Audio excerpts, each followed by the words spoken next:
Nous nous trouvons aujourd'hui sur le site de Versailles-Satory, à proximité immédiate des pistes d'essai, dans un local sécurisé que l'on appelle à Livestar le bunker, qui nous permet de mener des essais critiques en environnement sécurisé, protégé par plusieurs centimètres de béton. On va y trouver un volant d'inertie. Le volant d'inertie permet de stocker et déstocker de l'énergie électrique à grande vitesse. Il est basé sur le principe d'une roue ou d'un volant d'inertie qui est actionné par un moteur, par le biais d'une conversion électromécanique qui permet d'entraîner le volant en phase de stockage, puis de déstocker l'énergie, le moteur fonctionnant en génératrice à travers le réseau ou par exemple pour l'alimentation de bandes de recharge. Cet équipement a été réalisé dans le cadre d'un projet partenarial national FUI qui s'appelle le projet VIVE pour volant d'inertie pour véhicules électrifiés. La société française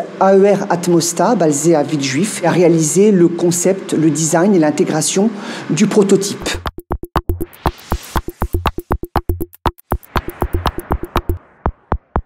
Le volant d'inertie est composé de deux grandes parties. Une partie cylindrique, donc en partie basse, qui est le volant lui-même, en matériaux d'acier ou résine composite. Et puis la partie haute, qui se présente sous forme d'une cloche métallique, abritant le moteur qui permet d'entraîner le volant jusqu'à sa vitesse de fonctionnement. Et il est conditionné sous atmosphère sous vide. Le convertisseur électrique est un dispositif électrique qui permet de convertir de l'énergie électrique et de l'adapter pour alimenter un moteur, en particulier le moteur du volant d'inertie. L'originalité scientifique du convertisseur est qu'il est réalisé à partir de semi-conducteurs en technologie de carbure de silicium, qui permet de réduire les pertes en fonctionnement et aussi d'avoir un design compact en minimisant le volume des composants passifs grâce à un fonctionnement à plus haute fréquence et aussi réduire le système de refroidissement grâce à une montée en température des composants semi-conducteurs. Dans le cadre du projet VIVE, le convertisseur a été réalisé donc entièrement par les ingénieurs et chercheurs et techniciens de l'équipe TEMA.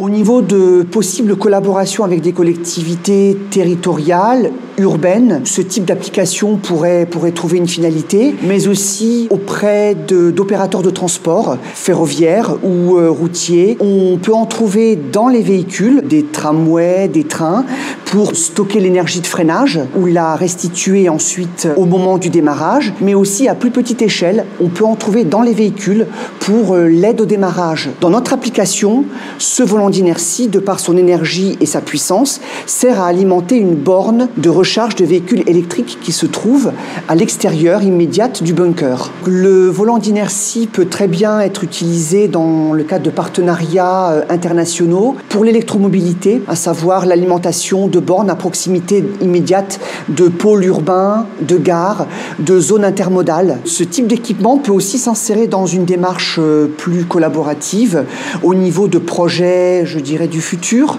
comme la route de 5e génération ou d'autres projets liés à l'électromobilité où il y a un réel besoin d'apport d'énergie tout en sollicitant moins le réseau électrique et en ayant aussi moins de pertes au niveau du réseau.